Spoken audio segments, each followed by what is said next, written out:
Right, Yemfasida, and Famakidi Amponyame, your boss, Robasasi. Indeed, a very special day, and the 30th day in the month of June 2020. Yatrasi, Emrason, say Pidan Podiachi, the Yamre, na Yesidupi. Some no Dawson, William related to me, Eddie Como, Ewaha, and there, Bra, Sipipedia for Yatrasi. And then the Electoral Commission of Ghana, the controversial compilation of a new voter register. No? I shall say across the country, said the exercise no is called a na etumi edi ho enkomo. Proud to say exercise the shall say na the electoral commissioner chairperson Mami Jane Mensah ene Ghana fu nyina edi nkomo actually mu say nyame adom and exercise no we are kama na 2020 elections so no Ghana ye be elections no ama e be wi no na ama ko be di nkomo bia no. Some the electoral commissioner who say yes, it has been free, fair, and transparent.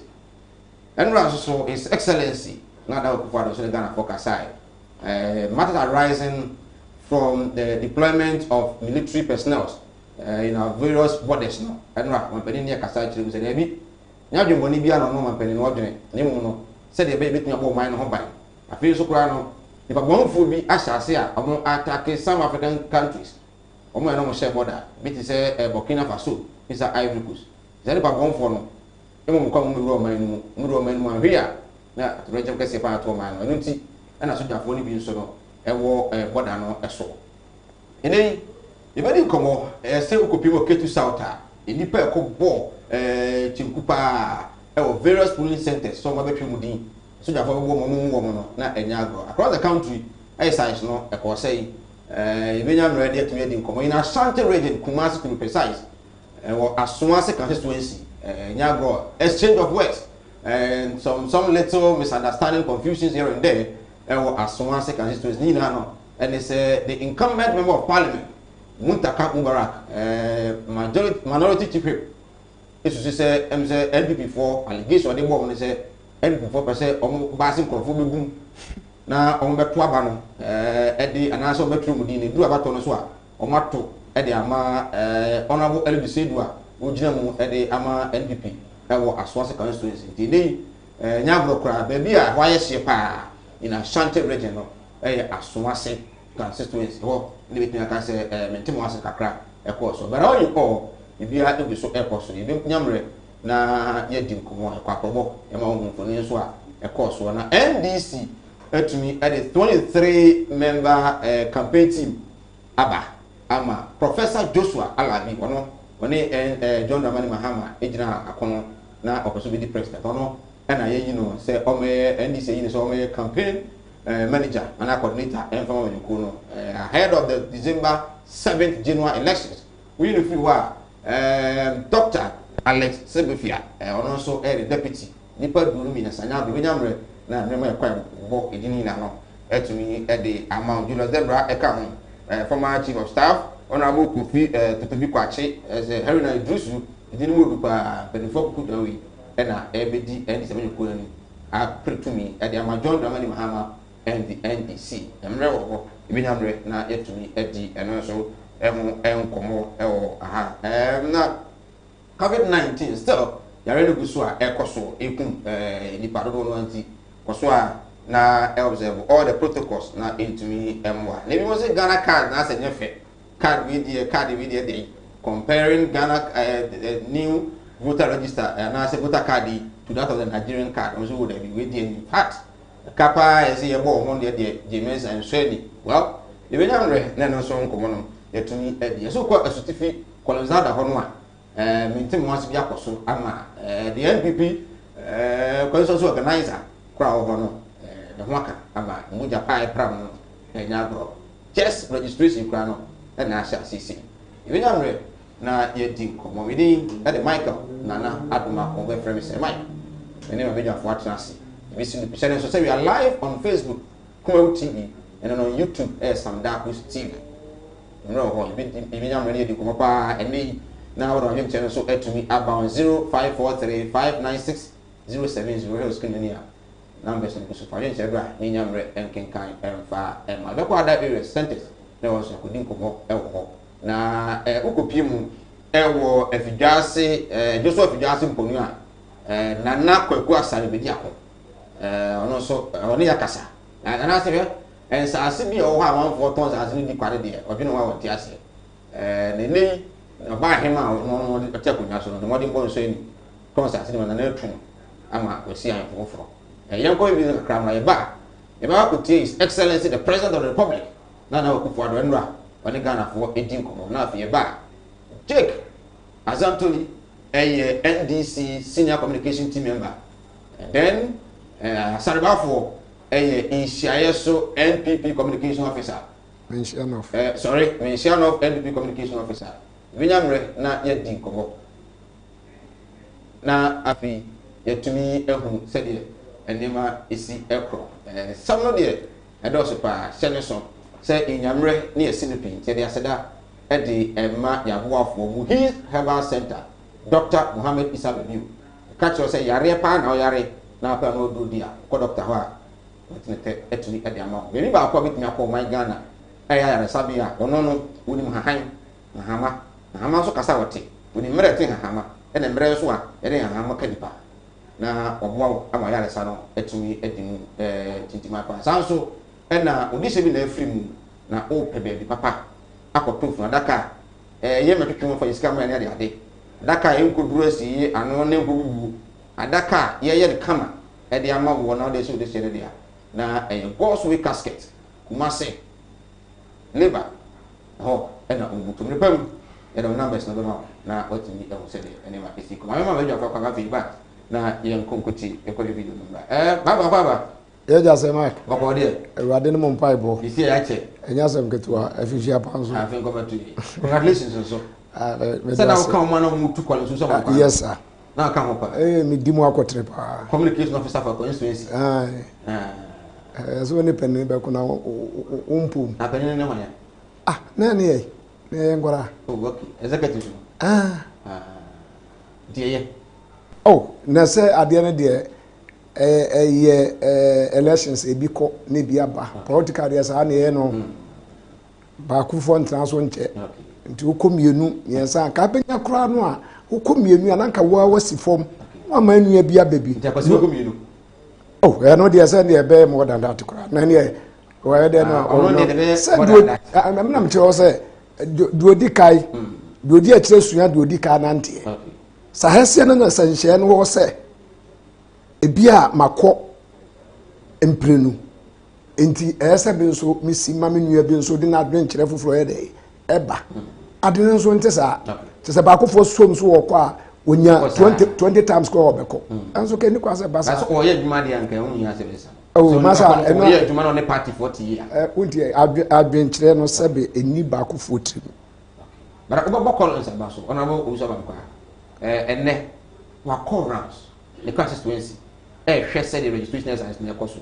why are they pa eno dia say the sesa say the constituency even though obi a wonya MP kura wote constituency mo ono nso ogba pro okay say the beye a eno man so ebetuto ye enti eno dia of course say why bibi sa eye ya dana say Jake senior communication team member for NDC apaba ya ni amina if you wako yo hodo hadi aka amamu bona ye team ntimi yidi me so na nyi so kura ntimi no mo nti wo yi nyankopɔ adu ni firi o de aka ne de aka abrabɔ ene me no ka se ema ane me ma da ne ma so ada ne nkwara na nkwara kura de ma yi ni wada na oba ma da no oba say the 70 so ni botu be ma de so ya be no botu mu be ma de so ya be no adwuma na ya mahama time no woja ya na wo yi adwuma painting press wo yi adwuma no bila asafo be wo yi adwuma no ede na mu bu no onim kofo yo nyapo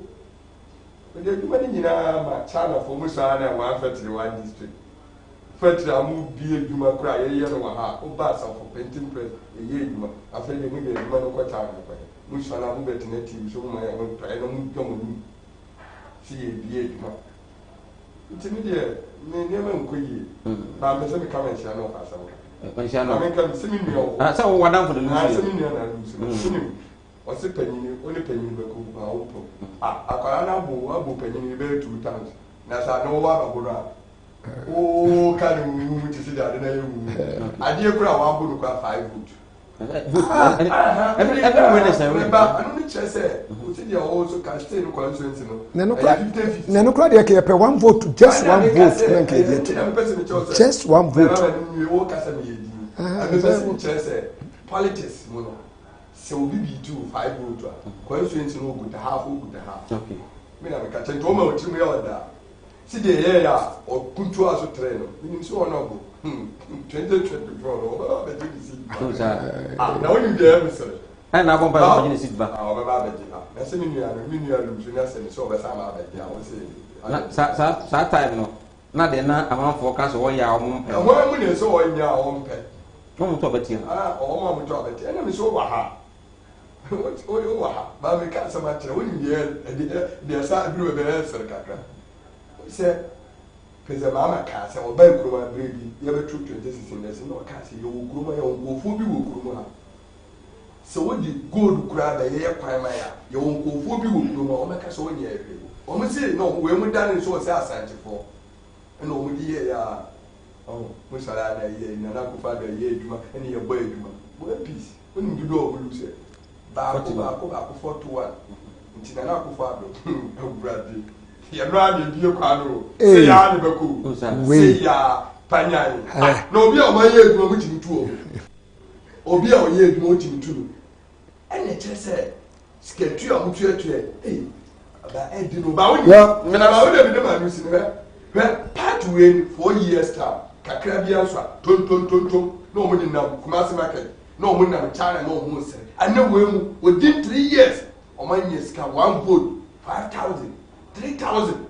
Hey! Right. God is about the Chinese. And what can you go so fine? I am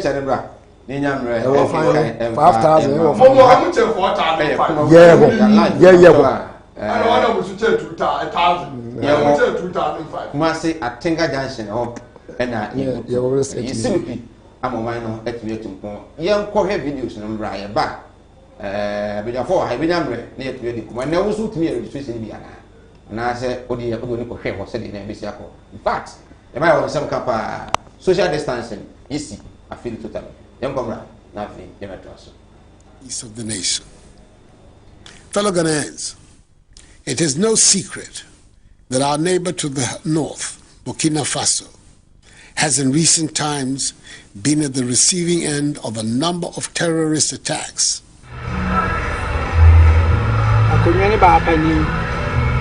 They say, and if you are Ujina or Central for any Ghana mine in Amo Casano, any Bapenia or the next night Kunyasono, any Nana Ama Ajiwa Amunima or Toso, say, a year I buy one, your friend, a fair piano. Would you be a cassette only or Bapenia or Bois, a contumpo for Contumponi.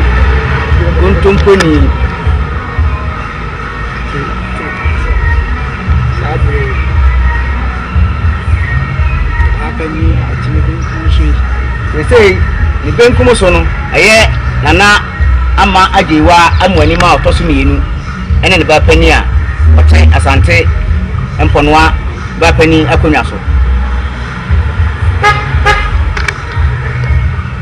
Say, yeah, trouble. When they said, yeah, trouble, a chemical. See, you. They said, the Abana Bama chemical. They said, yeah, I am Ponwa for Frocra and the etcher. Can't I mean? Sir, and crap time me and me, your court judgment. A year court, high court, and a Supreme Court, any appeal court, high court,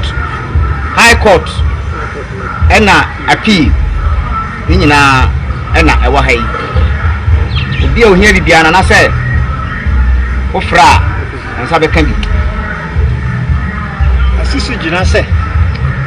Yeah, I did not say, dear Emma and Ponwa is too long.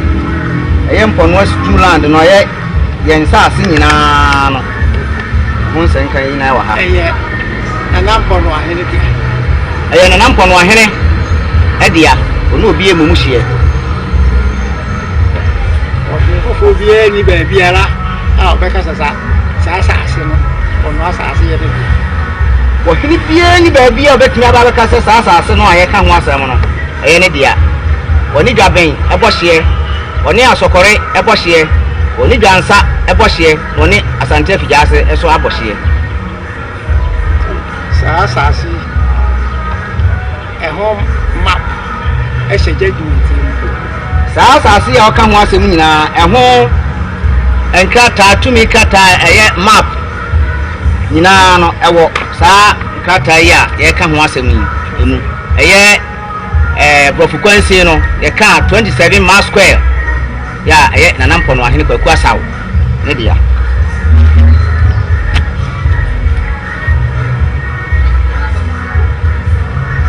eti saa biri sesi a nanu gu so a wɔkasa yi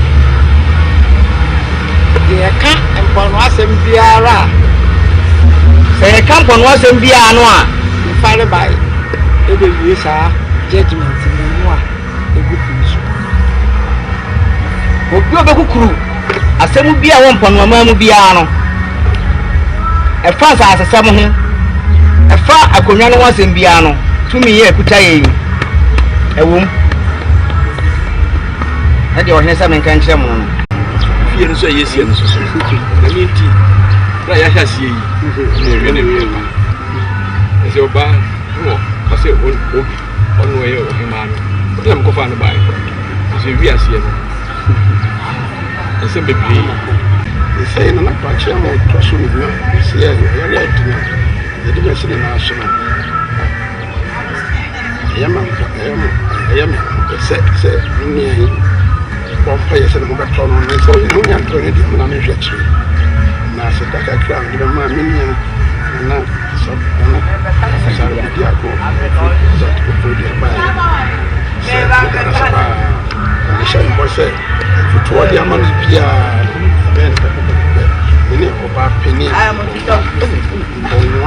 ma yɛyɛ bi sɛ yɛyɛ a ɔde me bɛdi ɔma medara sɛ mehyɛ ne sɛ ɔno so ɔnya bɛtrɛ yɛ me ɔtoyɛ na ɔnyemfa ne ɔdɔ ɛmɛsom ɛna wɔsɛ meyɛ no sɛ mayɛ ɔbaa pani a meda abusua ano yi nea mɛyɛ no sɛ bibia a ɔnte ne ho ase na wɔsɛ ɔba na abusua no yɛnyinaa yɛte ase na yɛtoato adwen sɛ fa nkomiasɛm ho sɛ fa nsasesɛm a ebinom ɛnte ɔmo ho ase akɔyɛ atiwaso a ɛda man no mu na ɛyɛ mpɔnoa man no nea mɛyɛ no sɛ obi bia a ɔnte ne ho ase bia ɔmmra mpɔnoa ne fie na nanakyea ne ɔbɛn obi bia a ɛsɛ sɛ yɛfa so no yɛbɛfa so ne atoato adwen na nea a ɛwɔ sɛ yɛyɛ na asomdwe ɛbɛba ne ayɛ ɛsiane sɛ yɛkɛ ne de asomdwe ɔnɛ ɛfiri na ɛbɛ ɛyɛ a me nua no na asare bidi akɔ ofiri kofoɔ bi asante kofoɔ bi akɔno aba bɛkyerɛkyerɛ mu obiara ɛnyɛ obiara nti ɛsɛ sɛ saa sɛ asɛm a yɛka ne yɛfɛ ne akɔ asɛm ne asɛm a yɛatwe ma nso abrabɔ ka yie nti no mmɛsɛ sɛ obiara wɔ problem biara fa sɛ asɛm sɛ wɔnti asoɔ wode bra kyia me hene wɔ hɔ anagye yi mesi no so bra wowɔ problem biara brɛ de krata no bɛkyerɛ wo ne yɛkyerɛkyerɛ biribiara mu yɛasate ɛtete prɔt bi wɔ hɔ ɛwɔ area hɔ yɛfrɛ no new adukuro abusua no nyinaa ka bɔ mu ne yɛtete saa prɔt yɛaka nse na asan hye asesan ase sɛ asase no wobɛhu ane obi aba sɛ ɛyɛ obi sɛ ofi obi yɛ sɛ ɛfɛ no apiapia sɛ apiapia no so ɔno no ɔbaa mpɔno ahema yɛfra nkofoɔ ano sɛ ayɛpam no ne mɛka no sɛ right yɛmfa ase da ɛmfa ɛma wo sɛ wogu so a ɔhwɛ Sinopi on Kumawood TV maame nkyia Daddy Calls Health Service ɛkyɛ mo paa ne adwumayɛfoɔ a mo nyinaa na wei ɛyɛ afidwase mponua ahemfo ɛna ɔmode nsɛm ato dwa sɛ ɛnɛ yɛde wosi adeɛ so sɛ yɛ adwuma fa bo akura ɔso yɛ nie wotɔ nsase deɛ na mo ho akɔnya sɛ ombetumi ayu afiri so but ye free ho na yemonwura mu ewo other issues the new voter register edra His Excellency ekasai e de efa ho na wabani ese enye tim ko boni bia said the man no yebetumi aboye ho ban yi na obia ntumi wura mu nti na oye say asojafo enko across our borders no chicheche ya na obi mkura no wabani atirim say wohwemu a ekọ ba bia te say voter regional ketu south one kamwa 95 pe na ko sojafo 95 pe tinkan hadwe kura other areas go ha omokomo yente His Excellency na da wakufo ado eba ibinyamre na afi yesini has another neighbor, Côte d'Ivoire. To shore up our borders against such attacks and to defend our nation's territorial integrity, the armed forces, at least since I came into office, have been very proactive in engaging in operations to secure our borders and foil any potential terror attacks on our soil. Operations such as Conquered Fist and Kwandungu have been going along for some time, since 21st February 2019, to meet this objective. Deployments of soldiers in areas along our borders have been regular, and residents living in border towns will bear testimony to this. Again, in the fight against COVID-19, I took the decision on Saturday, the 21st of March, to close all our borders by land, air, and sea. To ensure substantial compliance with this directive and to assist personnel of the Immigration Service, our eastern, western, and northern borders were shored up by some personnel from the military. This development, for example, during the period of the 3-week lockdown of Accra, Tema, Kasoa, and Kumasi, led to the arrest of some 5,000 persons along our borders who had entered our country illegally.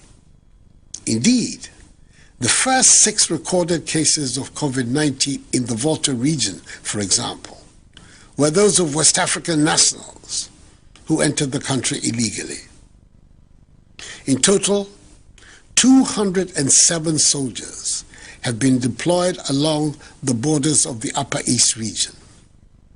110 soldiers in the northern region, 102 in the northeast region, 98 in the Volta region, 72 in the Oti region, 69 in the Upper West region, 64 in Bruno region, 21 in Savannah region, and 14 in the Western region.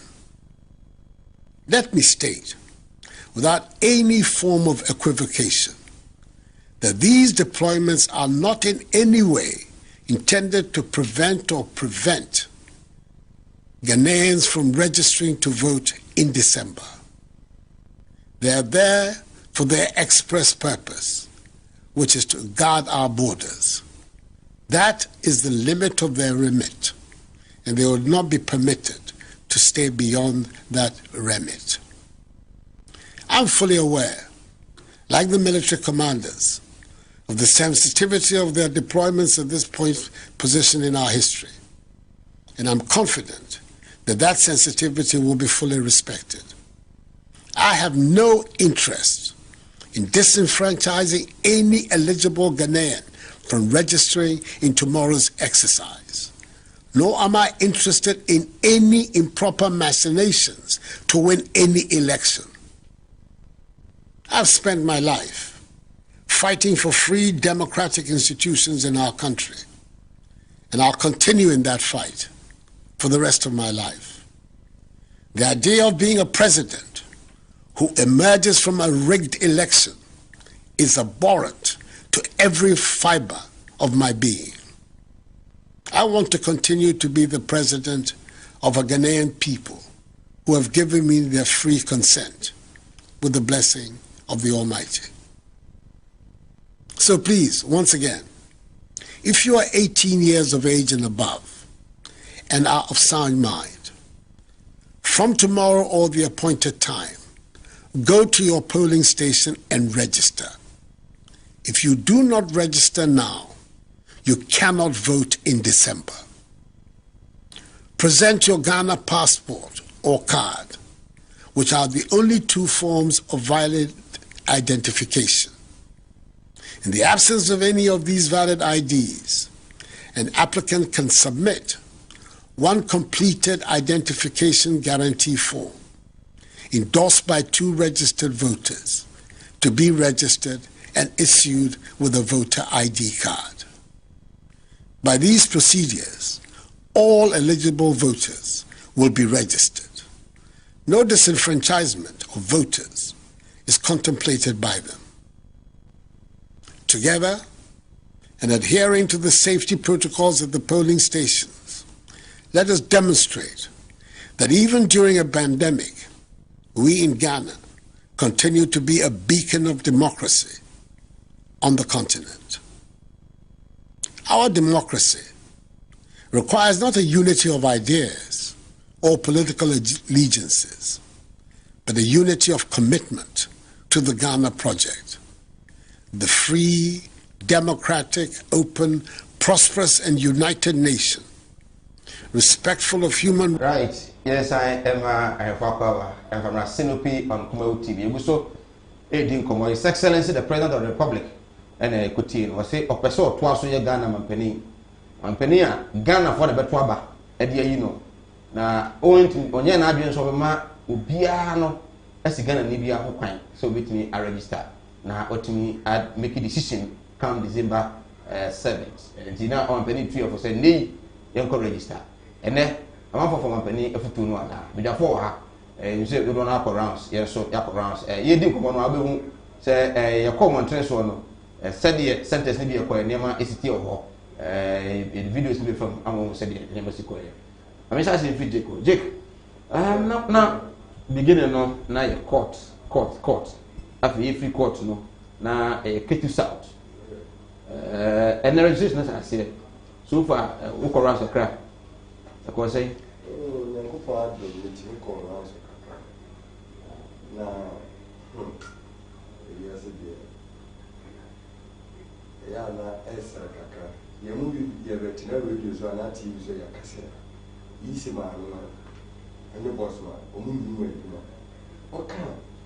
not confirm different. There are mechanisms in TV channel. Let my kind of accessible. Lessons here, you want I am practical, we know. And yes, all your professor. I am practical. Into to office, I quite this in no opportunity, but I know but do no can wa. Oh, can ya walk ye politician, your conform any meaning. Oh, can no perform different. So, or ye need to my main casa. Lessons are an event, are a process. Lessons, a new event, a process. It is what to then you may be consoling ya. Now I may not so, dear, I got about beer, we also say, dear, I got to have an one your friend say, ballot papers in ye, no, I just try, no, I'm sure, some was side. Because I mean, also, I am saying no fault because lessons in unity as your own is over control and other to meet you. And then we call us when we say easy for no one. So say, I dear about the Dick first. We call Bantima. Banner every we call Bantima, Bantima, you are every day because you know where people strong. When you said, police stations in your coil and not go fast for a park or salad, you are no good since our home. Okay. But how come? Tinipani swallow a walk or salad and chilling a vacature was a horn count. No move. Here come. Name me and people before defending. Ghana, ya brother, be police station be I saw you notice, but for 14 days. Every hour we have started date to see. Next, I mean, I better be a 17th and I be a 6. Ah, to be in so or quite. I even push you on to allow them I had a register with Kumail TV. Me buy and me Kumail TV dating. I even paper now whatever watch I said, yet the end of the year. Well, I had this friend say, second wine and a beer. Your call around to me, this I be one. nkɔfoɔ no kɔgyina hɔ no onim sɛ last time na ɔkɔtwerɛ ne din hɔ na ɔtwerɛ hɔ na ɔtwerɛ aba onim sɛ ɔane sɛ ɔkɔtwerɛ yɛkɔ memekɔɔ yɛ na ɛyɛ mesere ɔkaa ne yɛ difɛnde nti nkɔfoɔ bi fuu bibiri bu fuu yɛ political party foɔ yɛ ne yɛ mu bi paakyɛw so ɛnyɛ hwee mu nkɔ ha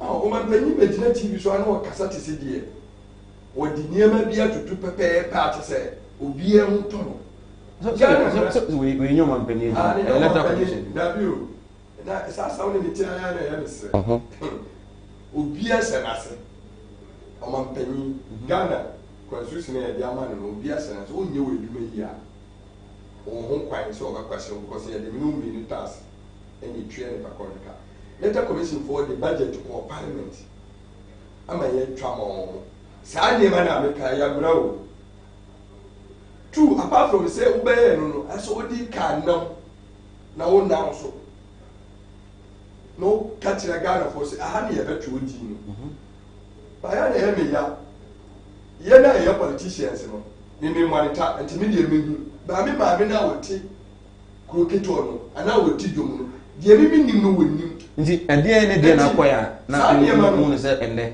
na ɛwɔ sɛ ɛyɛ saa anyɛ saa ano no yɛ number 1 2 oh yɛde machine foforɔ ba oh machine foforɔ Ghana wiase kɔ n'anim digital na deɛ kɔfa abɛsi yɛ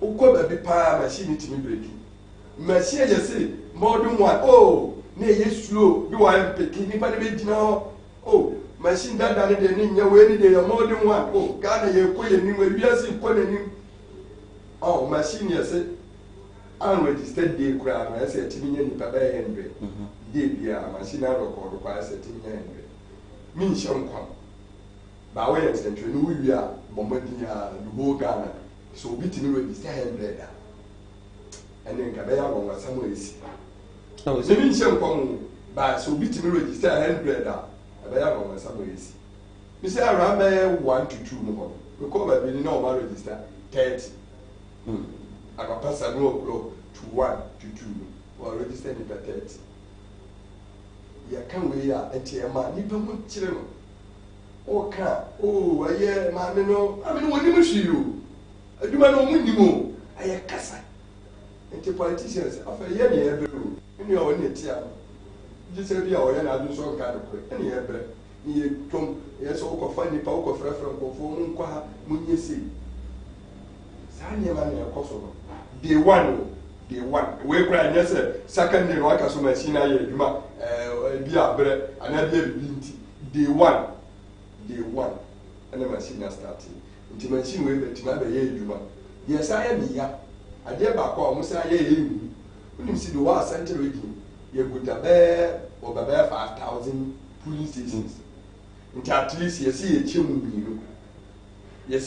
mmienu na bia yɛ na bi so ayɛ saa yɛyɛ ne kakanka wonim machine sɛ ɔmode ama asɛntere region bɛyɛ 600 and something and 2,000 nti so wokyɛke constituency bi average ɔpɛ sɛ ɔfa constituency bi average a constituency bi anya police station bi a bɛyɛ 13 anaa 12 nti yɛmfa ne sɛ constituency a oguta police station bɛɛ bi a bɛyɛ 100 yɛakyɛ mu mmienu yɛmfa ne sɛ yɛakyɛ mu mmiɛnsa anaa mmienu yɛmfa ne mmiɛnsa na sɛ police station bɛyɛ bi a 13 hwɛ bantima ne kakraka na sɛ yɛbɛnya police station bɛyɛ 13 pɛ o register bɛyɛ 6 after 6 days no ne yɛde akɔ another police station nti mu gyigyi sɛ ade wei yɛbɛwie ne yɛanya nti challenges ne ɛwɔ mu no ɛdɔɔso day 1 no wei a meka nyina yɛ day 1 na meka no ɛnyɛ sɛ John home na menko ni ahomra na afi ko aso de ma no si nti deɛ meka ne sɛ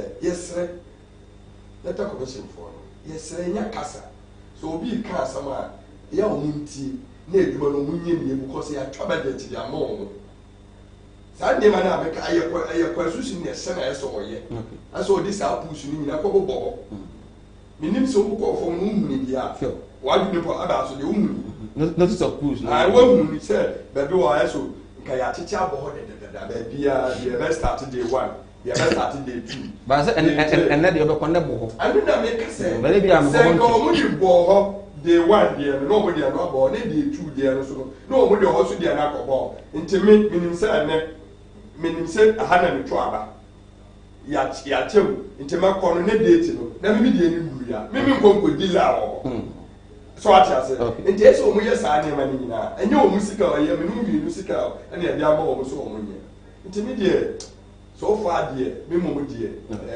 ne ma nkoyi na ma me say bia no me improve ni dia ba dia ma hu ni nene dia ba ko ro so ma hu ni nene dia ene ma say ne ba ko dia ya na bre okay but NDC no ma shi ku pa oh yeah dia ma say ya no let's see bia no ya fa good masa ba ho ma me ko ba for wo ko ran sakra so fa question Sir Mike me de kakra me kan say empedenfo se di osua ho e ma hwebo NDC since day 1 ena sa electoral processing wo mu aguhu fi sa bepim sa bre hwe second day 1 anura ni ankasa let's see yeah ho ya started Bokrom proper 24 polling stations. How many how many police stations Bokrom Mentionoff Nameka.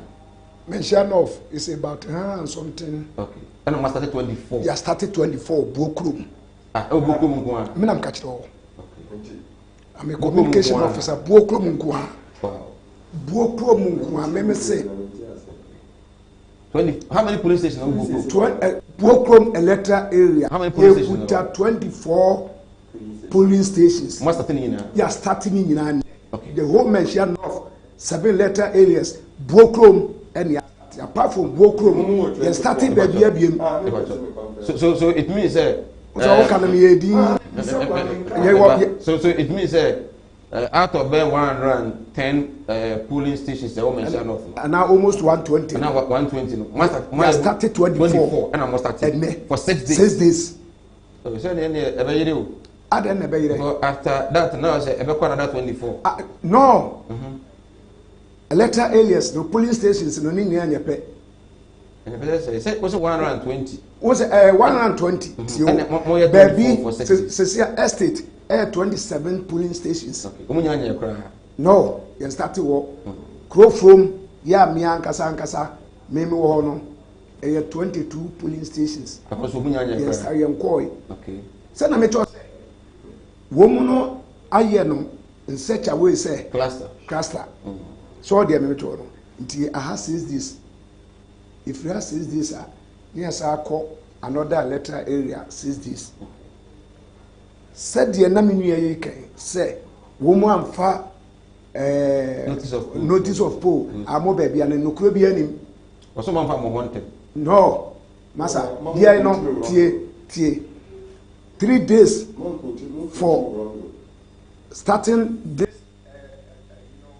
na wo mo de enoma no bre na mo de boboy ni de boboy okay na sana na tira dada wo say sana tie 14 days bia do kan mo de na munya owura ben maba no afama me the regional EC director na Musa. We have a lot of questions even when we went out today and never a lot of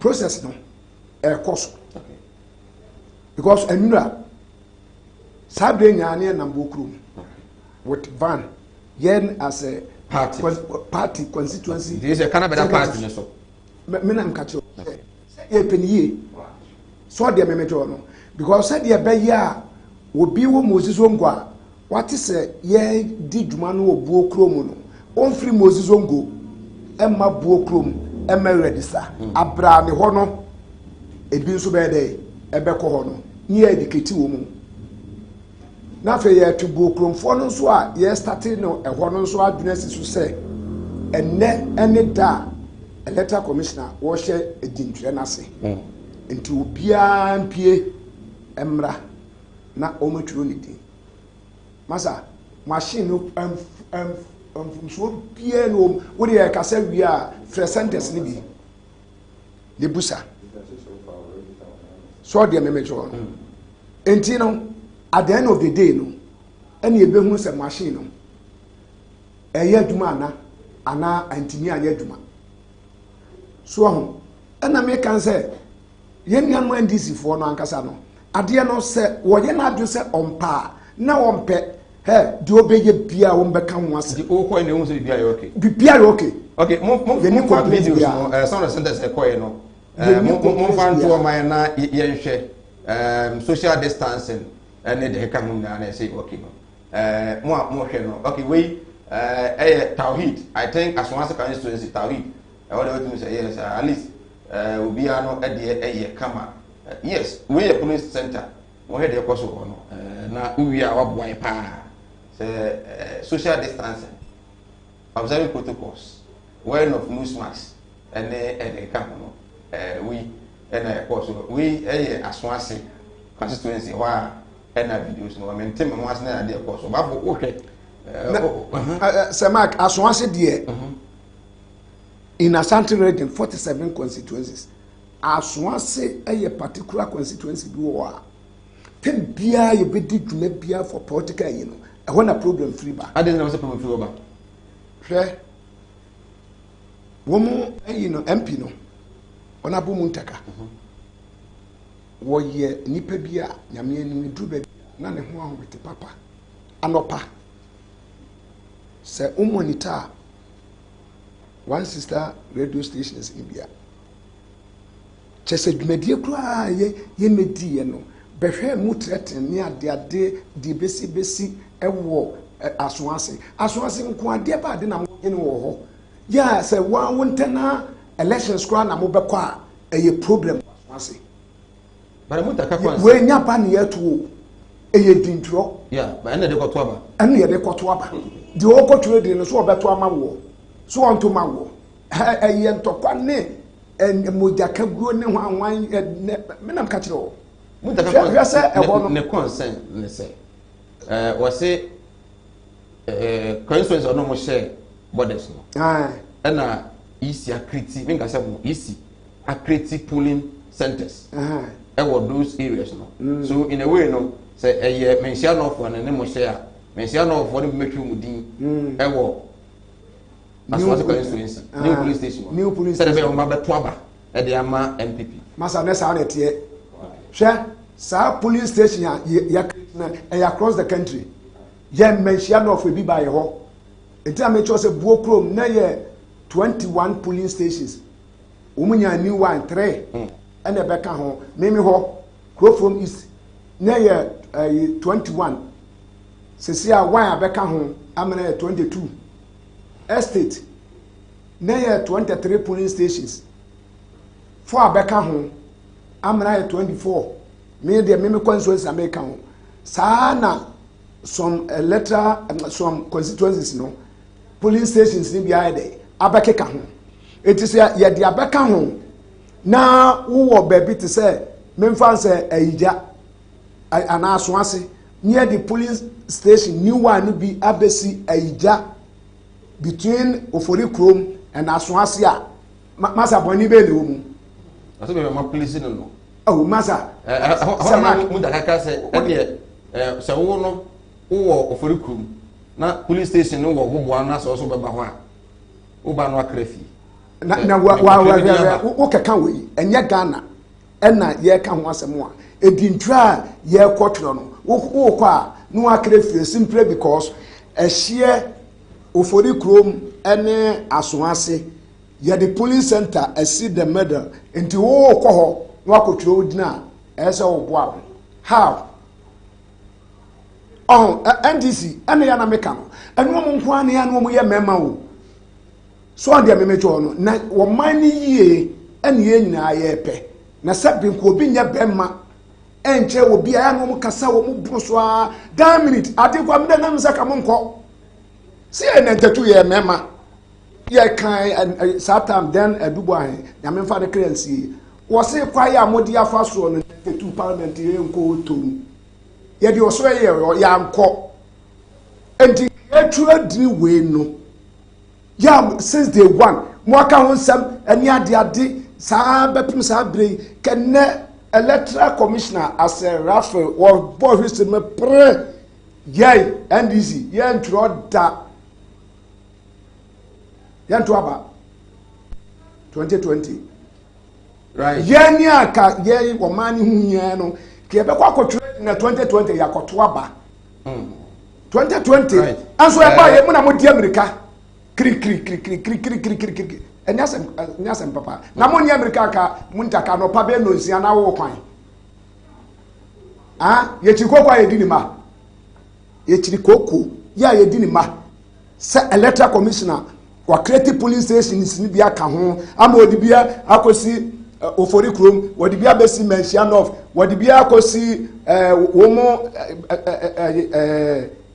bebia ye no mo hihye boundaries enti wonte ase how we electoral commission mameko Jake asonase de no na mo kon se o clear de okay mameko mo so I think say Mensaka Ashanti regional organizer for the NPP Francis Admako Francis Menka e mo jodi mre basin peso hello Francis Menka okay I think say hello Francis okay what they say ne Francis Admako Ashanti regional organizer for the NPP okay Amira Mensaka Francis hello, Francois. What time? Hello, good evening. Good evening. We are about there. I'm here now. Ready to be a hoya pa. We are around ma and Marco Apawaka first day. Our electoral commission said we didn't say. Moko rounds no. At the same. Yo, me da tibe so o ma me ta ko ne di kan ma ni enchi amashefo na I so the okay no. And na electoral commission e share in Toronto as in fact, over Santimantama, the 47 constituencies. Now, 47 constituencies in Nano. Electoral Commission, I clusters, I clusters, constituency Biano, and Wabia, polling stations, Nipa. The be quiet after was a woman metro mudin. Now, I think that so far now, after the time you call certain constituencies like Asokwa, like Ufuru, in Shayeso, your friend is saying, should be bank. On the average, as one says, on the average, you know, let's say, the normal record the 70 number of people are more registered. There is a very now almost certain challenges like if you go over no more machine a crazy and so as a talk it knows now I about one it's a year or more canopy about some said ensure to end this table the blue also source of power where the more connected more electricity so the bear more machine into me I think so much no maybe I so smoothly yeah say issues of during the first day it's early days yet but so far I can think it's so good. But Francois, one issue la by Aswasi, na Honorable Member of Parliament, Muntaka Mubarak, can say, as a market, easier creating new police stations via in a way, no, or person or the fact can be so now amount for be or maybe before be register Aswasi or Montio. Those concerns, no, Monya, Umayano say. Now, me Busa say, Honorable Muntaka Mubarak for Aswasi constituency. The concerns are raising about the creation of new police stations around the borders of Aswansi constituency. Is it a way, say, the MPP before the year they how would you respond to that? I say Aswansi. Yes. What's my But man, two questions. You know, mommy, okay. How to go about your answer? Brother, we say, Muntaka Mubarak, member of parliament, I a press conference and there. Wakasa a lot about the creation of new police stations. I was Swansea. What is our issue? Oh, new police station. Yes, I was Swansea. Omu say, but I'm not no. No, maybe no now we issue. I'm for police station, new police station. I walk out and the people who walk over this summer. What kind of new police station? Are they illegal police station? Or what? The people say, member of parliament until we be here. Every district, they are issue character. You know, the people say, it's matter of justice. You know, one here. You consult the EC personnel of Machichu, who survived from the war. Wow. Na yene Ura France and Macon, Ashanti regional organizer for the NPP. And you know, it so far so good. Just a baby or what? Na was a Omunya carrot. Electricity now with the epilogue machines now. Maybe we had the bingo. It means easy. Near feasibility studies first before I start almost more than I say maybe. Maybe also attend. I also maybe in the amount of form by Hono. Na ede. Maybe also come Punyani Wakra. Oko how big now was a come say. Ubit me a register at the those are the few challenges. No. Aside that, they say everything is of course. Yes. Semas my cleaning. See a cassie easy for team Ghana team. You see, your cassie would be as only process. Then castle be register. Me say, baby, okay. François Asamba, my many François. François, whatever man, who was one say, we hope me whatever. Hello. Yeah. Yes, now who was one say, now what address as one say issue, no mean to you. Then I can say, electoral, your friend saying, EC, police stations. Member of Parliament for Aswasi. Okay. They are creating new polling stations. Oh, constraints now when you are aware of her. This for to voice it out. Can you say, can we member of Parliament by now? Why your homework? Why you check the balance? And this is not the time, man. I say now we'll find out. We'll say, Argentina, they're creating new policies for certain places. Some at this time, saying the first day of voter registration. Now saying that who raise you concerns about certain areas that who say any you constituency. I believe so if you have any concerns, the best people to look at or the best person to consult is the electoral commission officer in charge of Aswasi or Asokore-Mampo. Not only addressing issues, no. Instead of coming on air, instead of making a press conference, the press conference alone will not solve the problem. That's a mechanism. It's not sure. When we let you know, any place you are starting voter registration, and you are calling various centers that you have voter registration in Ghana. So what do you do? But me, I'm a choir or more issue. I don't know. Or per se, a center from right hand side to left hand side. And each official association know it is not at the right hand side, rather not at the left hand side, rather on the right hand side. Where is a problem? Okay. Another way to say allegation never say Masha say Basim Crawford from some constituencies to Aswansi, Address Dumasi, and that of such a farm place. And okay, Musa. Yeah, one Kasa more various orphan constituencies. So, talking about a drug constituency, talking about sexual farm place, talking about Aswansi. One more yes, they feel say, oh, but looking at what Nana Akufo-Addo have done, almost 6 from 1, almost lose way and it's I will play. It is the full set right from day one. Registration exercise, it's not going in their favor. And then I almost have to extend you various songs. Then they know what you are too much determined saying we are going to make sure that will be a water constituency be a hobby or 18 years. I want to near the okay. François, and you Sinupi, Yadasipa, so Onyamra. Yes, that's so my second. Good. Friends Admakon, regional organizer, NPP Ashanti Region. Yes. Because I channel on team and our communication officer.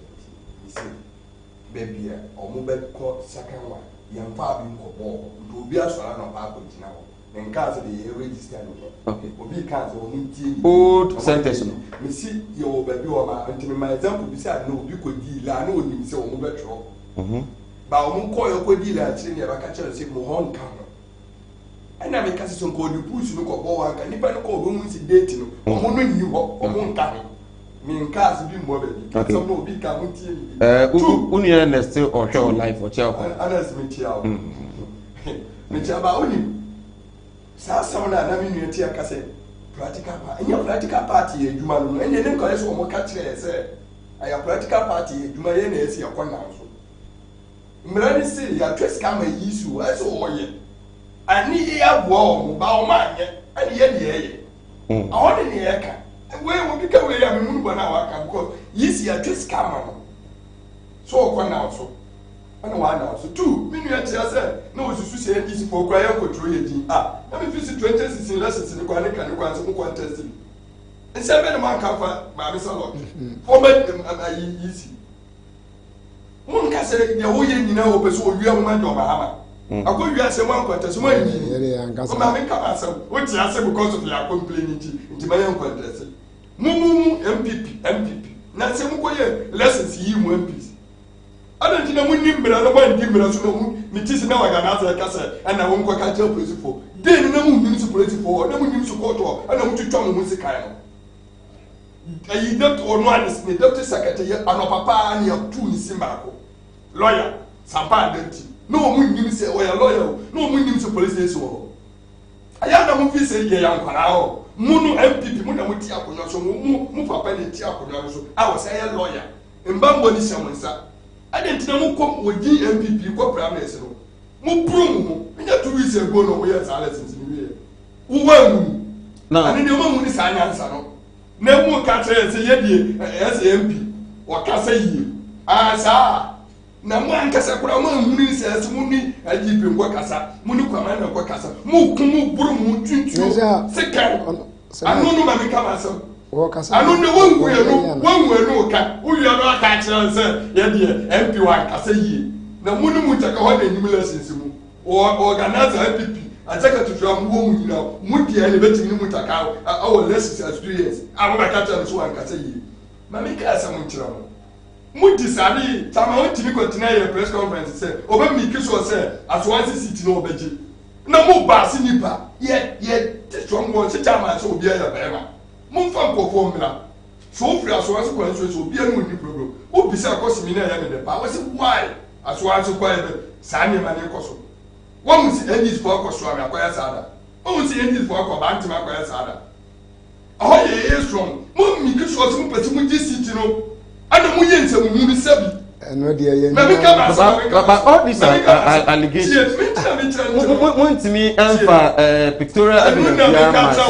ẹ̀yìn ẹ̀sì ẹ̀dẹ̀ bàbá IPP fọ́ táwọn náà mo tún sí ká wọ̀ ọ̀hún tó ọmọ àmì lọ́mọ àdánsì ẹ̀ ntẹ̀ mo máa mi kábà sọ mo tún sí ká ẹ̀ dé náà mo kó yí mo MPC kẹ̀kẹ́ ọmọ tún sí ká ẹ̀ lọ. 8 years ka 5,000 3,000 omu fa dan se mbla mo lesson me catch us lesson se ya process o so what na ho ni ya mafia o no catch us lesson ni no be bi na se bi waju ni ye na won nim nyansa na won ya politician me na me catch o share mu decide se mu pese mu e fa ni pefri another constituency akọ constituency sa ye wo seat no mu chama ya ka ye ntina ho obi ya bema na ku fa do na so ne ka so obi ya de tutu obi no ani de ya baako so ya bema na un flash wa se constituency a o ko no krafie de am yem pika ya me fo aso so oni so firi ofolu krom o firi mansia no o ba ho si esi betro odin si de ba ya yakoto aba no wati ma betro no watu MP ni dia ende o ko akra o ye ne wo ma si de MP fo mu kwalesinsi a omukra owere omu mani ye bonko fo etutuo so nim se tu nyina ye tun se ka nyina onim se etu bi tutwa bi ye tutwa bi nti ye ntina ho ba de ye pese ka tro mo se ana ebe na mo se nipa no on ti ho ani ne ye kasi ye nim ye hu ma me ka se me e wa so aso constituency bia obi anim no bisa chairman what ho students constituency bia police station bia okwa ya ye te won ye nim ye ho others who ba register who be prove enti ya pese akacha ne si ye ntina wo ye muni bida me no wo ka say it's our progress o di metro for akogu ho o di metro for akogu ho so mun ko say ya kasi am pene dia mun na wo me wo ya metro wo ya the police I'm not going to social media. What are you? So they need to use an honor done. Everything in a way to train it to or Danny. By the episode, I catch it in an apple for why you do man. Sad way of course, and maybe my name Cosso. Oh, what's why you do man? What be told you 1 million vote? Next year, Wusu just 4 years back. No, Wusu was moving 2 lessons. Million to yourself. I say, one person NDC. City no ti entina NDC for kan and to my piece ni lose na chese ma anya adwuma mo piece bi lose ye ni chese o ma anya adwuma entina o lose ye no ento osusu sa so ase mutaka o anya adwuma ento o be lose teacher from place o anya adwuma ento o ba be lose se de o mu na piece no ambo na ma no a o mu lose ye right ye be se chese o ma me tell no ye is my matter I'm giving you enough time Omuntimi emunumra ba de kan say lessons yeni ya start to aba NDC for anam se sabi leader na odi enu okwa asore a okwa Assemblies of God obi enu se okwa asore on peda sabasa nti enu nti NDC ni bia no baba ba antima ba din nsam NDC ni bia no bako so ama ko din nsam onko ba bia MPP strong ko din nsam ba se ye yakunwa no woye wa bi so baba ba din nsam no baba ba tu mema ane ma wo ho ane ti ne ka che o se ye ti strong one awo ba bia se wo fisi wa ye eduma me ye ntu aba mani je free and fair mi nko se soldiers o mu ni me system na police for ni metro for invisible one na mu ni o mu ye ni ye nsuro so be mu me hu metro ma tire wo ba bi kuro bi wo mi nyo ran so ko yin o ko cha from place oko adra oko asowansi kula de omu ntimi mba ho me ka si de me se me ko asowansi obi eni ho wo ye soje ni ko ntimi si wo be di mu ye de mra na ye eduma ya baba to aba ye tro ayi ni ya friend say register ni ada ko to aba wo mfiri ko anso ha me mba ho me ye ko si ye de mra ye bibia ye owiase bia nam se bi ho odi nchen bi nti nto man bia se bi ye mu no ni wa sise mra so ye nyina ye mfolu mra ko bia no se ma so wetima abom to de wa ho de ni besisi ni nto man ni sise mra so obi edi mra so yi si kwa che o msi politics kura na o mi so o msi kwa insurance kura na uwo mu kura mpo no si politics ni mewa o mu ma won ko o ni so mra ntia o ma che mu na se kura na o msi te mewa wuti o deserve ya mfa ni se ba ntima ni politics ni mewa eni kwa so free baby o wo no ti je na cha ma ka bu kuro na o be go from so ba o ni se tia mra no enti so fi so ni se kwa insurance na eni kwa so si ho wo si wa de ye ntwima o ye ntwima ti de pese ya kan se people for person yo mu de tia konwa so so mu person de ye pese si de o mu ko mu lessons na o mu ko ye no o mu de sa de ba ye dis for so dia ye kan ti ya sro ko so de fa wa de nche de bra ne nyamre enkenkan fama ye bo modern fa se ye ne electoral commission information said Ashanti regional EC boss Mia Mofa Benjamin Bano we have a lot of questions Yebusa the electoral commission first day runs a coin maybe we have a no military no security maybe we have security be anywhere but maintain one say so it means delay process no be 10 minutes na electoral commission for na jojo and then the electoral commission catch say at every polling center no there will be a police security we uniform almost say 7,000 health personnel and they deploy across the areas here to Abano. All the centers are quiet there, about 16 centers are Miankasa personally visited, you know. None of them and Mutimika say health personnel and I na says ABS will be put about no Arabia immediately no or no and na in never it be anywhere sir. And then most of the centers no and our polling stations no the first social distancing no enkoso most enkoso obekọ no na yes what me say omubo ho sa be obekọ na space ni ho na especially as far as constituency spaces in here ni ho na omu etme social distancing no je was omo kabu musa well you go student komo me ni ba bia ho so wo a wo information be betimi de amaye WhatsApp no 0543596070 fafa so na nyamre enkenkan enfama let us know baby awo said in there isi ekoye say wo videos ko na say pictures just add those ones anybody mo pa na you said in nema isi koye across the country I mean also because about Twitter na fi if you are na fi yes say Mike the woman ni say said minue na wo ka no yen MPP yen call internal elections entwiase ka da menam ka kire na no mo internal elections amuye na brand mu wo mu brand mu wo mu ewo mo regional office e ma mo sashi office kura ho so on the memeto no na ya na me ka say o tem bia no problem bepa central region ejamunta kaso. All right. Limited registration. No. Okoburu wo be. Yeah, bomodin so say nanka ene Kwame Zu, ogitim so na e bedin komo. But the information pekin say he can't speak now because he's at the meeting. Yenya no ye na bedin komo. Hwe womu NDC womu supporters and ledue edintre keke yakobodua. What you want to say? You are one of your color. What? Nada. Nini ase biya no. See your mumbo due. Ya, enwa bi biya no duabo. Mumbo ko promise mo dua me. Masa, ti aso me ka cho no. Say ya ne ya ka che mo say duabo no. NDC na de bae. Me boa. Sana mo na edintro da be na ya tro din mo obi akobodua da. Na wo mo no so mo bodua no a, ya no mo ye afiri wo mu nti. Who just antimantem wa bodua se okofa akwara a wonu 18 years mane betro ana obi ani kwaso otro ni di no betro ni dina amoye free voter nko boy masa me tie samak me no sa de wo ye we me letma ye bi na ya na wo ka ente ya na ma ye din no me ma mem no eni kwase wo ye na fa meta mesrew ma mem enti ye de kan se ye edin no ye tro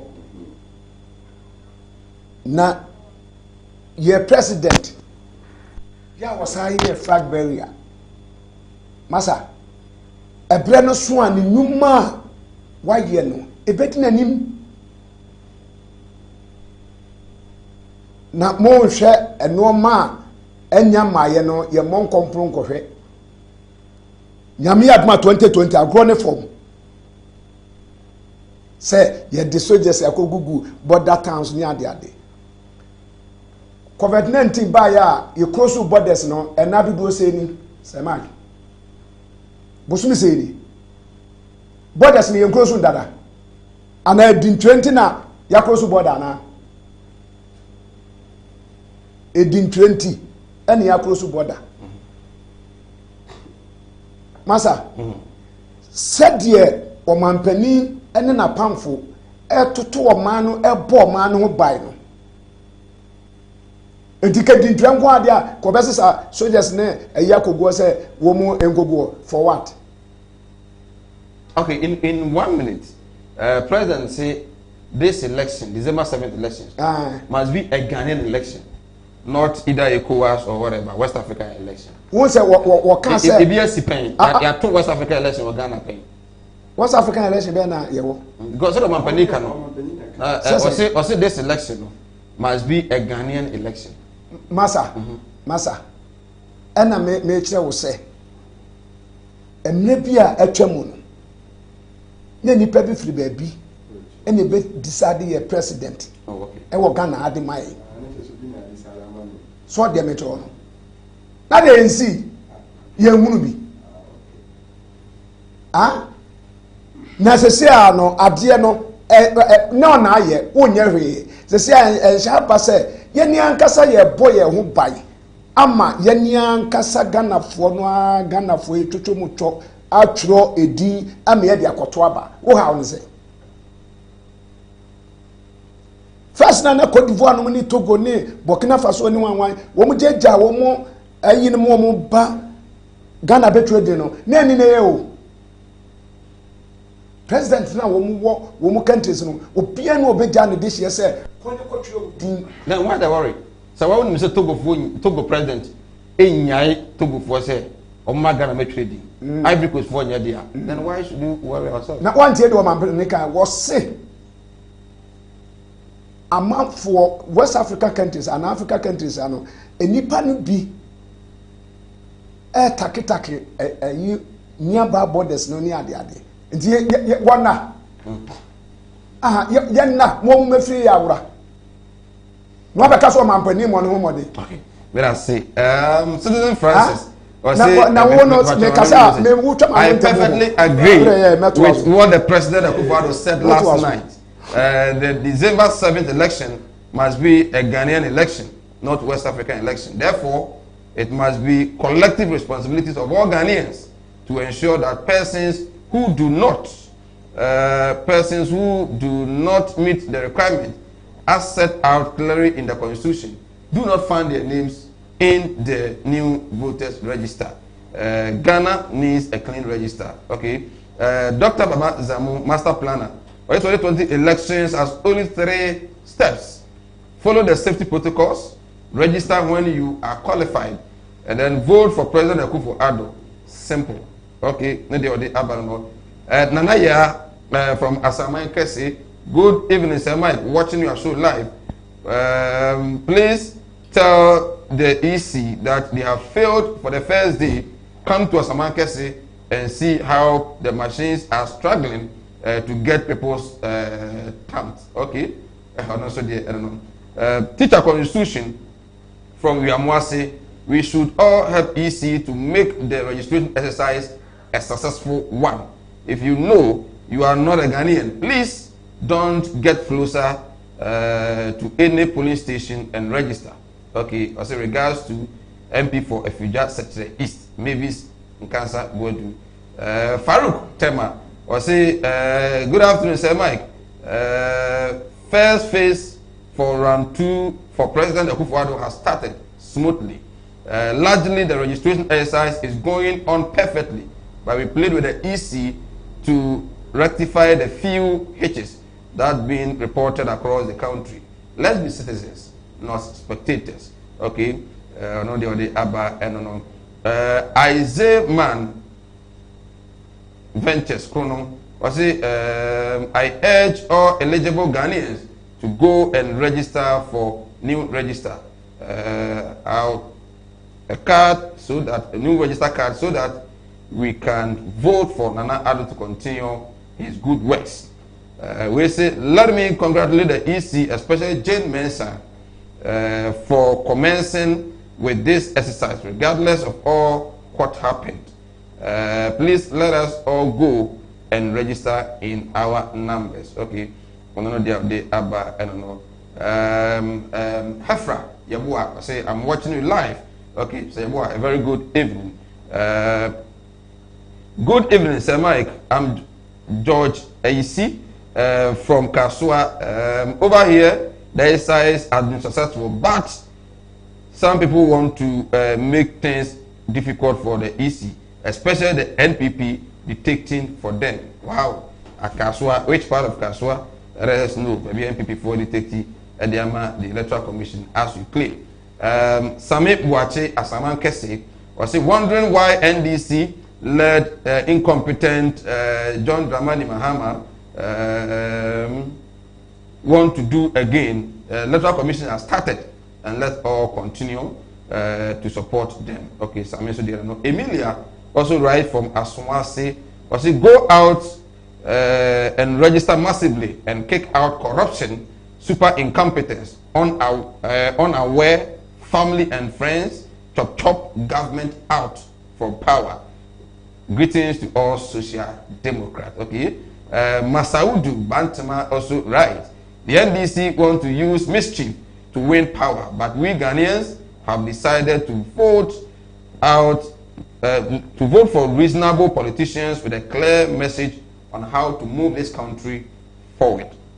Free SHS, 1D, 1F, 1V, 1D, 1C, 1 ambulance, planting for food and jobs. Regards to Nana Asamoah Boateng, Jacobu DCE. Samai, let me congratulate the headmaster for Tawhid Senior High School. In fact, the exercise over there has been successful. Social distancing, superb. Okay, I'm not sorry, the Abba, right? Over to the Abba, then I'm ready. You try home, you're back. Take Azantuli, and I face, chairman, former second vice chairman. So, first vice, and the lead of your communication officer for Mensia North Constituency. I'm moving here because now, yet, you're from Craft of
Right, yes, I ever be seen for Aquaba and from a Sinupi on Comerwood TV.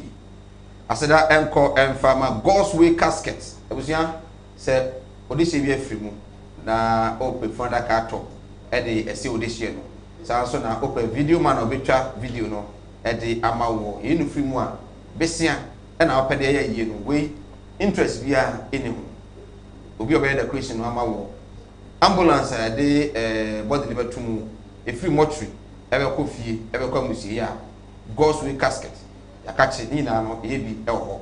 A bomber de arm be. Na all the year in area. Scano, that to be that. Interest Viano, anyone. In Jesus' name.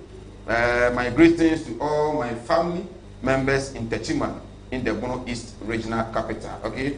Ofusu, Hine, Ampofu, Libya, and our day, every day, Abba.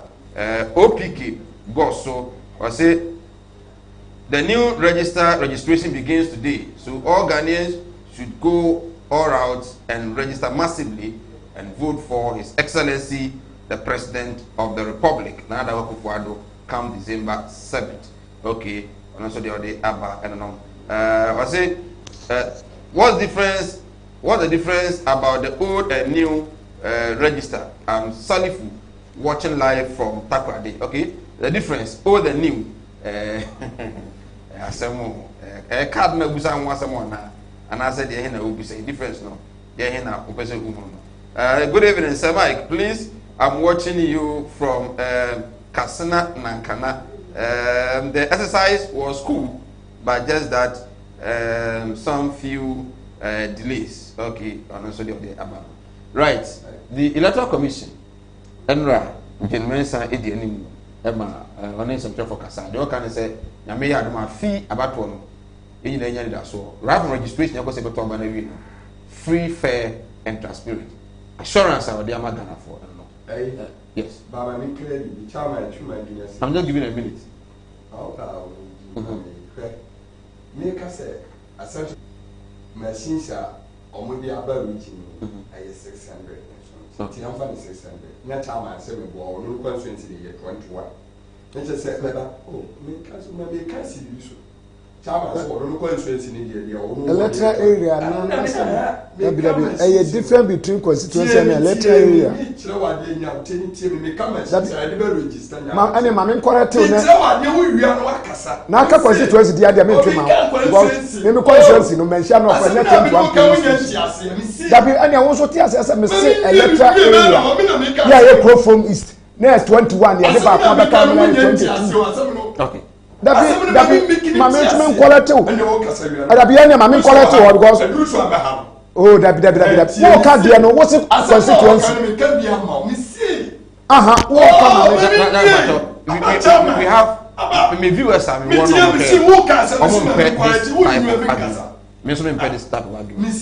make your point. So average no chema constituency be a better 30.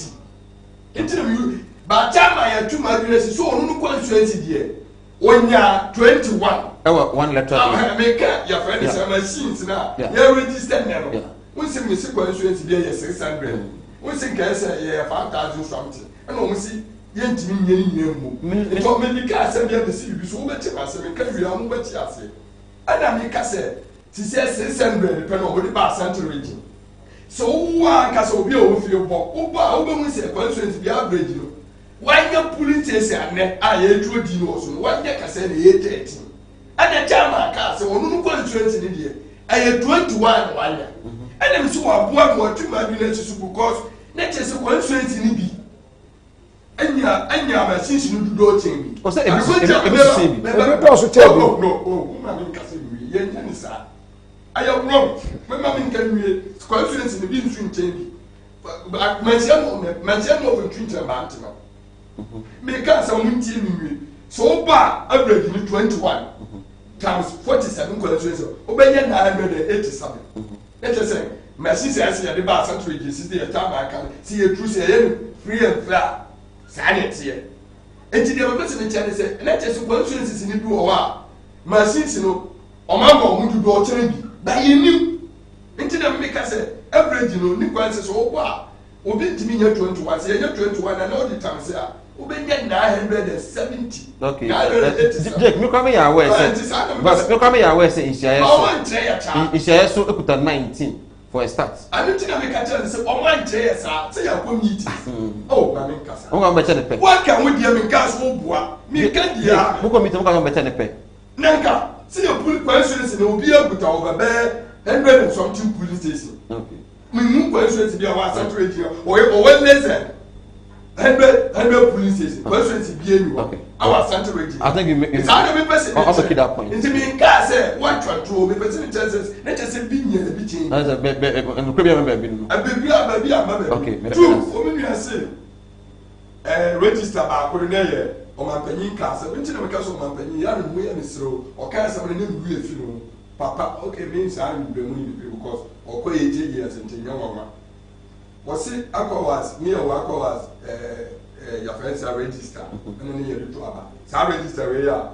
Nanako for the detail of the at Tuabama Pesama, maybe at Tuabama, Nanako for the many Nanako for you will register, your mamma and you will register, Aquawas register. Who tell the party now? They make an answer. So, my penny say this time when they register, I got for. Not just a back when we beside time question. It is a back when ECOWAS register. Okay. So I just said, as I register chrono, I did your mama about them. I did not go far about them. Ghana for me Munchi. So I register now, we're seeing you. Yeah, lose. Oh, yeah, win about and people lose or my win about. But the ever said, so we can try over bread. We say soldiers now we go on communication when they want to so monitor munko for the year for we say control the ultra who break we say regional minister now what are regional or no can be different like information minister dey different KTM dey different and no man penyin na kasa dey different dey tie da be ni takwasi wo Africa ha I say this soldiers go border what is it Togo for? Yani Togo for Jacobi war. Yeah, the ben. And last week, last week, yani import soldiers so call. Yes, I say, ya reninti. Tell my call lockdown. Na Ghana no man no man ya no mun 2,000. Ne people no man no mo ne ya one. Voter ready. First one mo record time bomb. Your close border ya for soldiers na ko go see your woman. Si say me no kasa nipa de over be 120 ewu over be 17,000 anya yare no afeni ye hu last week ya ye enu akwana soldiers ni bi ko anu aso o say ya dey afeni ye hu say sabenda me that's what the president said say yenda da ani na me kasa da bi obi be ka o communication so say o kasa de bi we see yare we say bambo kumbi besi we susu yare ni ntia we susu lessons ni ntia first na tobo for be better ba ayi semas NPP for the ya kan ya kaso bi ya Ghana ni a ye define Ghana ni say abaya register Ghana ni enchese obi a me hweje ke ni mo futogo me hweje ke kasa na o kan wonye Ghana enye ni define Ghana enti na mbra ye de mbra ye konsusi ni say se me tuwe se me na kura no me na ye togo ni never wo for ya Ghana for a metimi to aba Togo san to aba Ghana onim sabe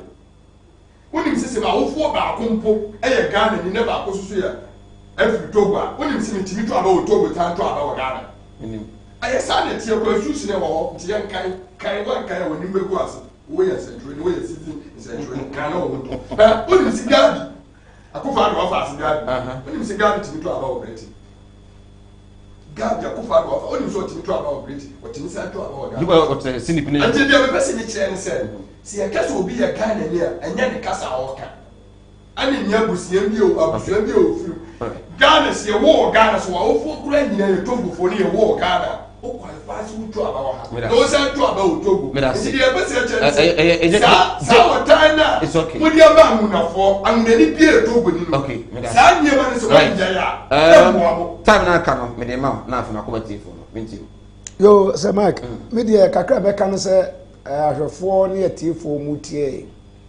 ebrenu nie ya letter commissioner wode nhyehyɛ agu akwa mu tie best side of force wo center no enne ene starting wo says this it will be NPA enkotwiro ni din na nyame adom na bato no duru ho a watimi akɔkyerɛ wadwene na watu abapa amienya omampani papa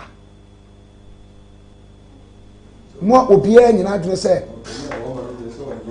mo obiara nyina adwene sɛ wo trefie no on de nenu ni astate na because Ghana for a pesade no e be delay taxes fe bedru da minute no na fe wo mo kɔbɔ apie so nti e besre sɛ wo a wo center bia ye your polling station enne ye start akopim 6 days no de obi antra sɛ 6 days ne beso no na watwero ne din awie anya ne tumi krata e de akuta enra utie ma me gen mensa no akoma toyem ehun sɛ elections na be free fair and transparent mami papa me de mami ne de since day one ena me hu ne sɛ odi noma ebegu akwa mu because by the year 2012 2013 election petition Supreme Court ya Kenya no wo memu ha oti de na ekoso so de metro no yehu creating polling station bo a na enyindi ni kranzo yehu ni pe wo nso ebedu election time na yakoto aba ne akai ni akai ni ya de abeka ho ene nam kan yo de mensa we Charlotte was saying me pato any Amadu Sule and back no account what say Obano and no cancel my creative Madam Kacho was say Amadu Sule no to creative police stations ade what can say and yet transfer so creative police stations so they are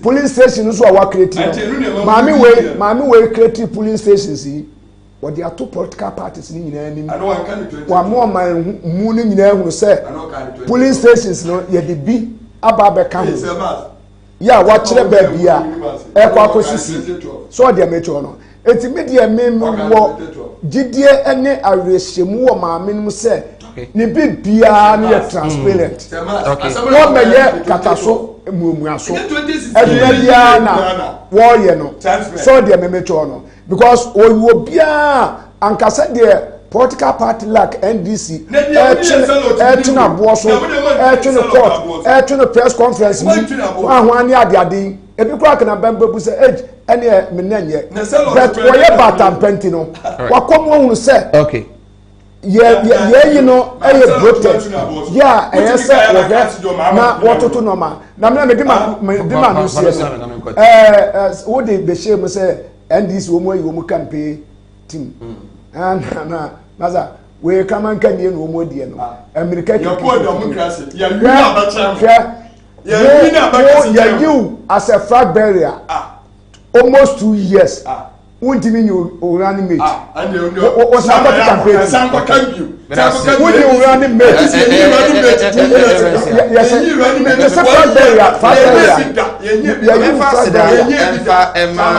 Dr. Mohammed Issa Adefim. Muhis Heba Center. Dr. Mohammed Issa Adefim. Yari bi how bi ano. Modern. Dr. Kachi.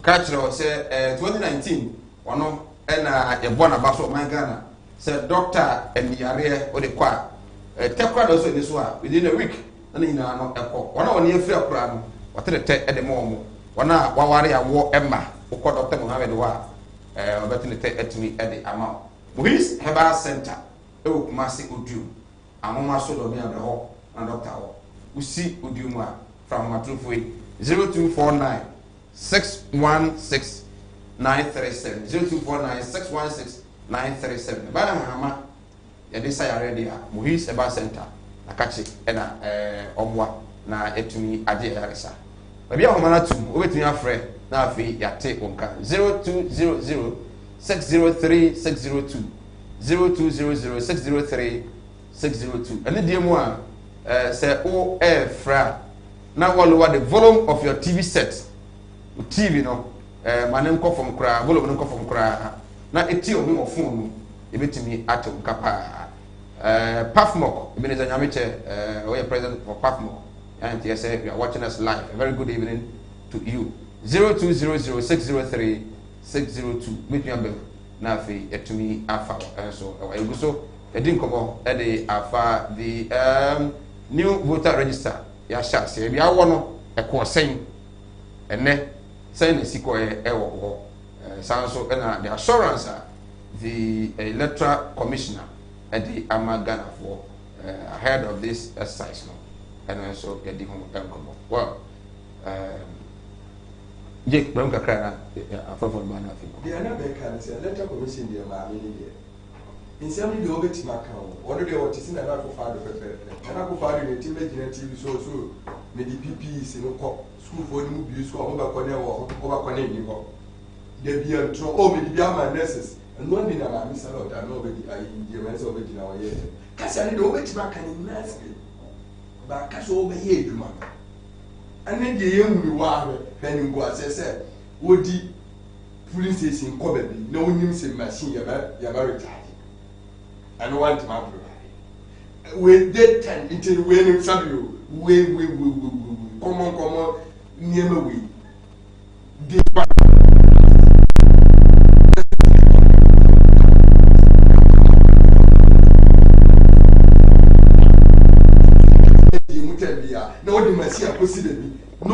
no bibia ye ni bebe ya recharge okay ma Mary Semenya afraid for now. Hello, good evening. Hello. You favorite Priscilla. Okay, Priscilla, yenti obani. You favorite Priscilla. The master impera me Canada. NPP aban. Lecture a schedule out to work. Enya inkwala yereba no ye really nfida one yemi abato ka tenti udi asama akoko kota bua opime dia nka ho hwe ni ye dama bi echima so beso ne ya kebi mami kebi no owo hin ba mi ti ati de mma mi e gane ni papa e gane ni nimme ebi me di ni ho adanse ansana mi metima ye gana ka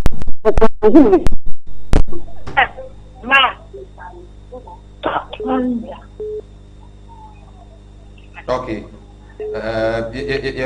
Hello, good evening. Hello. Wow, also bet me afraid na yatumka 0200603602. Oh, ba no all the volume of your TV set. Na what you want phone. Bet you to Kenya ba. Ma me ma see one sana wakati ala so me say me ye mu bi ka say adanse ni che nko ra so mu o mo kuta ka do so o mo kwenta ba a che o ma bi so di ni pe mi be di adanse. All right, hello, good evening. Hello, good evening. Hello. Hello, good evening. Hello. I think it might be. Hello, good evening. Okay, all right. Hello. Hello, good evening. Hello. Good evening. We say intro message here. Yeba people course. Yeba here.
Right, yes, I am Wakwaba. I'm from Silupi on Kumawood TV. Wait me afre na afi atewonka oba no the volume of your TV set na perform na what you more phone atewonka 0200 603 602 bo me befa bafo Mark yes baba minti me de kakra America ne se nyame abie kwai ama sisi a no ma bia de dana kom efa edintwe no ho a me de ho ne hia me because unkuta kada untimi nto aba na masre anuanom se omuno a wo mu bedi kai emma wo mu nsaka wo mu card no wo mu nuanom a ye ni passport eni Ghana card no wo mu begina wo mu achi wo mu nso aboa wo ama wo mu nso ensa aka card ni bie na nyame ya adom a abatro no duru a wo mu nso de akɔkyere wo mu adebe na fe de me meka ne se sisi a hello afena elect coming kwa one somra I think say line up to hello evening hello good evening hello good evening abani tie wo mo phone num I think say mo follow ya da bia ka kire me say o fra tie wo mo phone num le jai TV no just what the follow good evening hello good evening yeah good evening odi be free good evening odi be free as I say hello abani odi be free me party me free bo shan am from yentio me party program na mo ye ne jehona me problem kakra me party me problem kakra yentio kasa the days now only 6 days now mo de ye am from one ne kwa ye say ye chudi ye ha man from her we any ha give after 6 days and sana aba I don't know how okay ombeba hello next caller hello good evening good evening free me free the quiet okay abani yentio yes me free the quiet yentio kasa and you made here that was na ye chia ye openi bafo asare I mean shira no pa na the me person me can say nyame adom so ene ya start a registration no me ameka say makwaye me de enti no me catch the me nuan mo aka nyina say nyame adom a ekina obi a nko center no mo nko register na ye nuan mo a wo mo no nsanka mo card no mo ni card na nso yan guarantee ma wo mo me say me kwakotena ho we be bia no ma guarantee e dia ma no ko me say pen no e be so enti no na me fi na me kase me kire se NDC for na me ka se to be a wo mu ye na me ka se wo mo enko register wo so me kwa ye na wo mo agent e wo ho na ni ho hantwo na ni abre enti no yo mo hello ma TV volume nko enti good evening hello good evening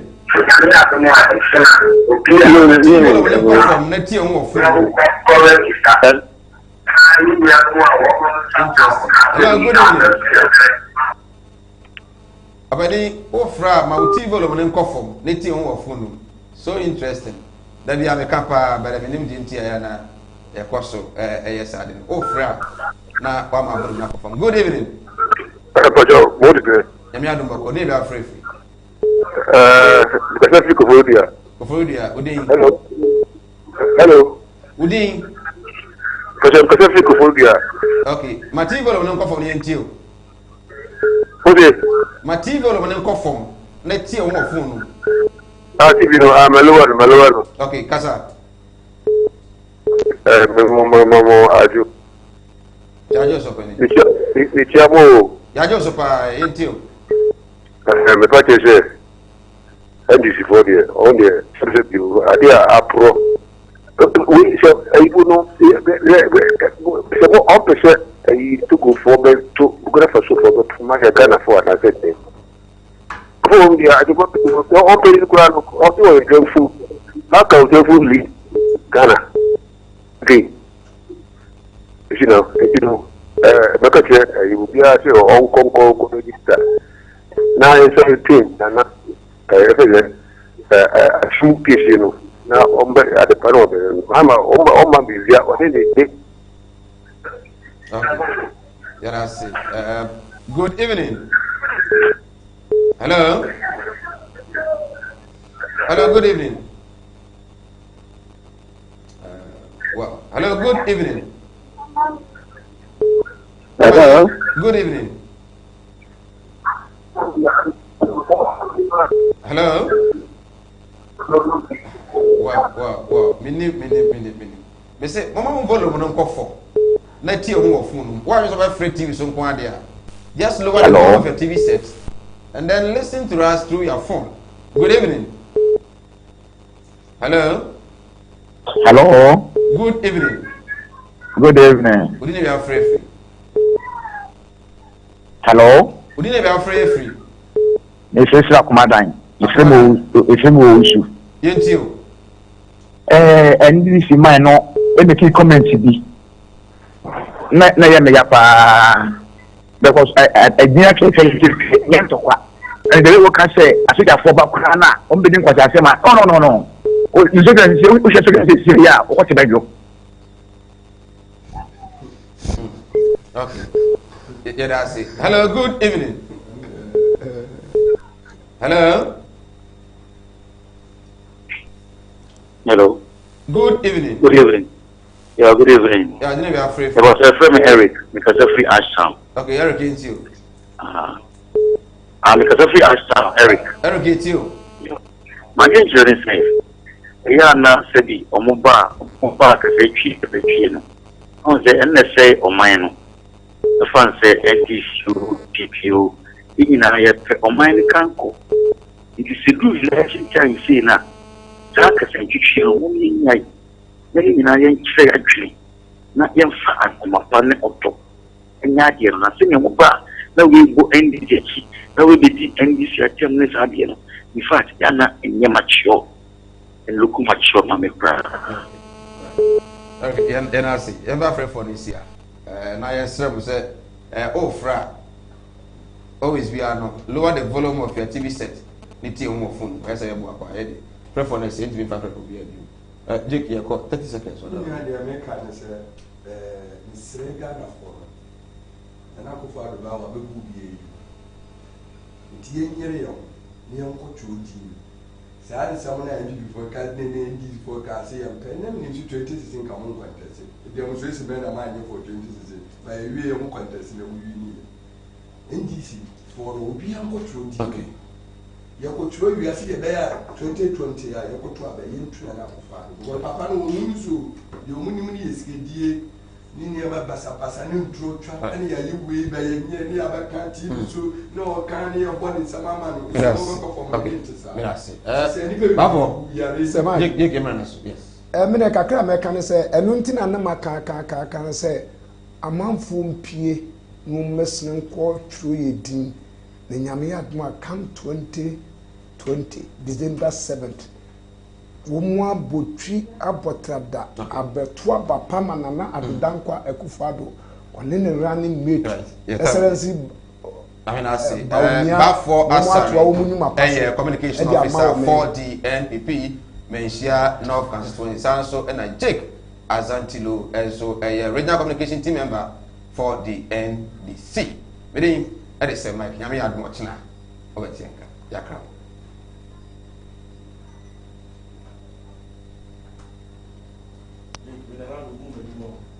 I'm